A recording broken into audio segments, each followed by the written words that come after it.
नमस्कार, स्वागत है आप सबका मोटिवेशन इज माय मोटो में और मैं हूँ प्रगति विश्वा। तो बिना देर किए करते हैं शुरू से शुरू। हिंदू धर्म में अपने से बड़ों का अभिवादन या सम्मान करने के लिए झुककर पैर छूना या चरण स्पर्श की परंपरा सदियों से चली आ रही है। क्या आप जानते हैं कि चरण स्पर्श सिर्फ एक परंपरा नहीं बल्कि इसके पीछे कई कारण हैं। तो चलिए आज जानते हैं इन्हीं कुछ खास कारणों के बारे में। तो इन कारणों में सबसे पहले आता है साइकोलॉजिकल यानी कि मनोवैज्ञानिक कारण। देखिए, चरण छूने का मतलब है पूरी श्रद्धा के साथ किसी के आगे नतमस्तक होना। इससे विनम्रता यानी कि मॉडेस्टी आती है, मन को शांति मिलती है और चरण छूने वाला व्यक्ति अपने आचरण से दूसरों को भी प्रभावित करने में सफल होता है। दूसरा है शारीरिक कारण या फिर फिजिकल रीजन। देखिए, पैर छूने से शारीरिक कसरत या फिर एक्सरसाइज भी होती है। प्रणाम करने के या पैर छूने के तीन तरीके होते हैं। पहला तरीका होता है झुककर, दूसरा तरीका होता है घुटनों के बल बैठकर प्रणाम करने का और तीसरा तरीका होता है साष्टांग प्रणाम करने का। तो झुककर पैर छूने से कमर और रीढ़ की हड्डी को आराम मिलता है। दूसरा, घुटनों के बल पैर छूकर प्रणाम करने से हमारे सारे जोड़ों में मोड़ आता है, जिससे हमें स्ट्रेस से राहत मिलती है। इसके अलावा साष्टांग प्रणाम करने से भी हमारी बॉडी के सारे जोड़ कुछ देर के लिए तन जाते हैं, जिससे हमारा स्ट्रेस रिलीज हो जाता है। इसके अलावा झुकने से सर में रक्त प्रवाह यानी कि ब्लड सर्कुलेशन बढ़ जाता है, जो कि बॉडी और आंखों के लिए बहुत ही अच्छा माना जाता है। इसके बाद तीसरा आता है आध्यात्मिक कारण यानी कि स्पिरिचुअल रीजन।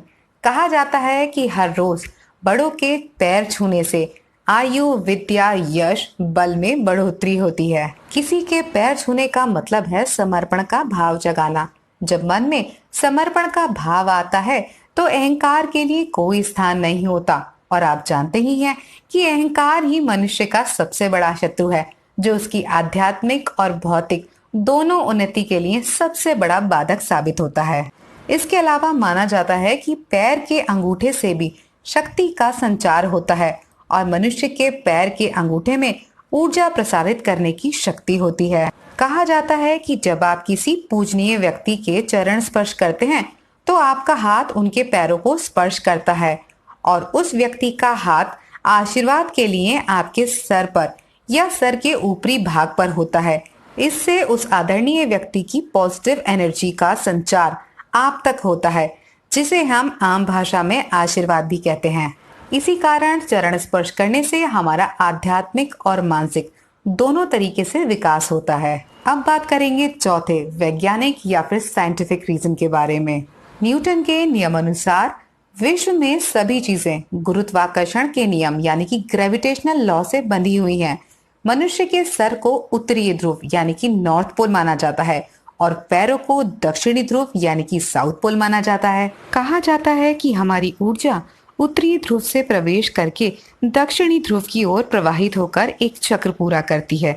सरल भाषा में कहें तो हमारी बॉडी से सर में पॉजिटिव एनर्जी एंटर होकर पैरों की तरफ मूव करती है और पैरों में एक एनर्जी सेंटर फॉर्म करती है और पैरों से हाथों द्वारा जब आप इस एनर्जी को ग्रहण करते हैं तो उसे ही चरण स्पर्श कहा जाता है। दरअसल पैर छूना कोई बंधन या परंपरा नहीं है, ये एक विज्ञान है, क्योंकि हिंदू धर्म सिर्फ एक धर्म नहीं है बल्कि एक जीवन शैली है जो जीवन को बेहतर बनाने के तरीके सिखाती है, जिसे हम जाने अनजाने संस्कार या परंपरा का नाम दे देते हैं। ये सभी संस्कार हमारे शारीरिक, मानसिक और वैचारिक विकास से जुड़े हुए हैं।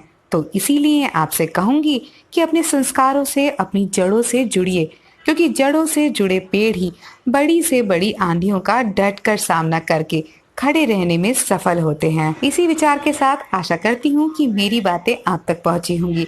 आज के लिए बस इतना ही, फिर मिलेंगे अगले वीडियो में। तब तक के लिए स्वस्थ रहिए, मस्त रहिए, बेशक कितने भी व्यस्त रहिए।